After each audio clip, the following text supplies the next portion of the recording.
India is not going to stop when it comes to acting against Pakistan. There's been a spy network that India has in India that it has completely busted off Pakistan. And after that, those YouTubers with suspicious links found all the way to the Pakistani government, they have been nabbed, and now Pakistani official has been declared persona non grata by the Indian government. This is for indulging in those activities when it comes to those that his official status does not allow. The Pakistani official has been asked to leave in 24 hours. In fact, there were two of them. One has already left, and the second one will leave within those 24 hours. On 13th of May, another Pakistani official working at the High Commission was expelled for allegedly indulging, as I said, in creating some sort of an espionage network. India busted that. It acted against it. Some of those YouTubers have been picked up. Questioning will take place. What happens next in terms of India acting against any of these vested interests? I have Soumya Avasthi, who's a fellow at the ORF and a counter-terrorism expert, joining me to talk more on this. Soumya, you study the Pakistani model of mainstreaming terrorism. You had the defense ministers talking about it on global media. I want to understand from you that as India looks to crack down on terror, what should be its next steps to combat the cross-border terrorism that's coming in from Pakistan?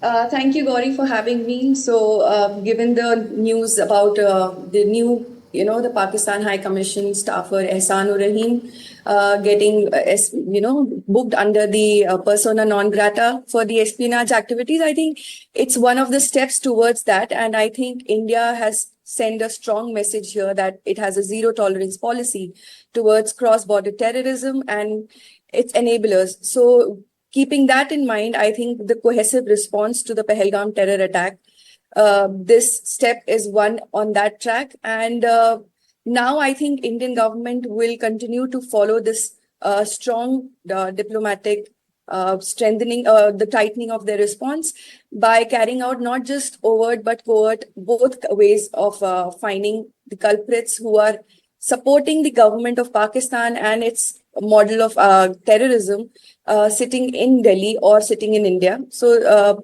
that is one thing that they will do. And of course, there have been loud and clear messages by our Prime Minister, by our Foreign Minister, that the way they are holding treaty nabians, that is, I think, going to be continued and should be continued, because it's high time that Pakistan gets a message that the treaty was not under any pressure, but it was a goodwill gesture that India showed to Pakistan.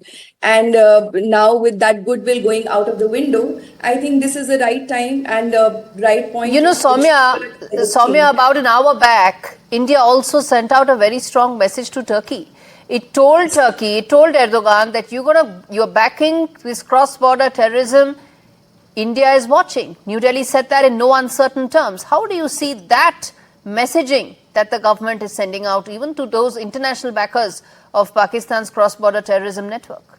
Yeah, so India is actually demonstrating a very proactive and punitive diplomatic posture when it comes to deterrence. And it's also sending out not just message to Pakistan, but also to the entire world, which is going to have been in support of acts like this. Turkey is no less. We all know what kind of fundamentalist ideology exists there. So this step has not just given a message to Turkey, and I think it's a very strong message by cancelling the license of Chalebi, that company, and also telling them that the weapons that they are selling, of course, that Turkey is known for being a biggest arm trading country, but where it is being used and responsible transaction should be taken with seriousness in Turkey. So this step has definitely been a message of punitive diplomatic posture of India, but has not just been for Turkey but also for the world, including our neighbors. We leave it there, Soumya. Thank you so much for joining me on that story that we're going to keep revisiting.